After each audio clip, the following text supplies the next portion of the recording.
Hello guys नमस्कार। आज आमर एक नुआ ब्लॉग्स को आपन को स्वागत। आज आमर माछर रेसिपी बना चलची। आज बहुत दिन पर कौन फास्ट टाइम मुझे माछर रेसिपी बना जाऊँगी। देखा जाओ केमती कौन टेस्ट रोची।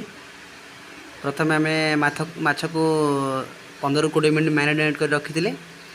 तापर आम गोटे गोटे कर छाणुं देखिपे पूरा टिके डीप फ्राए करवा जमती कि क्रिस्पी क्रिस्पी टाइप रहिबो। तापरे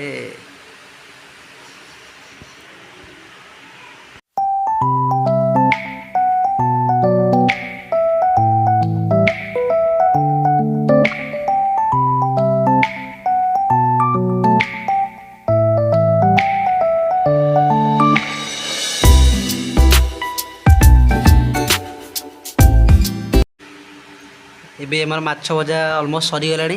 फाइनल देखि परथि हम माछ भजाटा पूरा बहुत ही मस्त देखा जाउची। पूरा बोवाल देखा जाउची, क्रिस्पी भी देखा जाउची।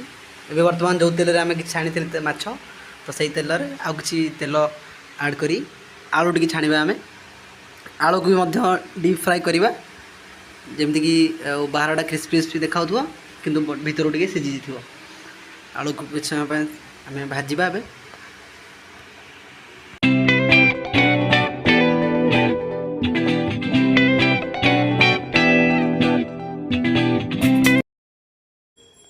एबे हमर आलू भजा भी सरीगला।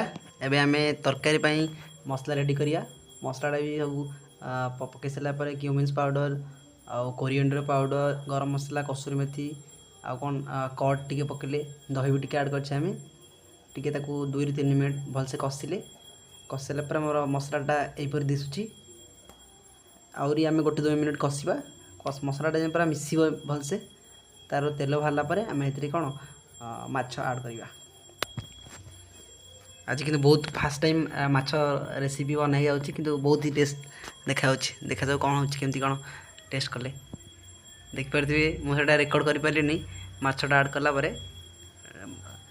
एबे देखिपारे माछटा बहुत बहुत बढ़िया ता सहित मसला सहित मिसी जाइए। बहुत टेस्टी भी देखा आउ बास्ना भी बहुत मस्त आसची। टेस्ट कर देखिए केमती कौन हो। माछ सरला परे आम किसी पानी देले कषा सरला परे पानी देदेले आम एबे पानी को टिके फुटिया को लागिवो। आउ पानी दे सारा परे आम गोटे आंबुल भी गोटे टिके पकई देजे टिके खटा आसला पई खटा आसिया पई। एबे आम 1-2 मिनट टिके फुटेबा पानी सहित। तापरे हमर माछ रेसिपी रेडी हो जिवो। बहुत बढ़िया दिशुची सांग माने।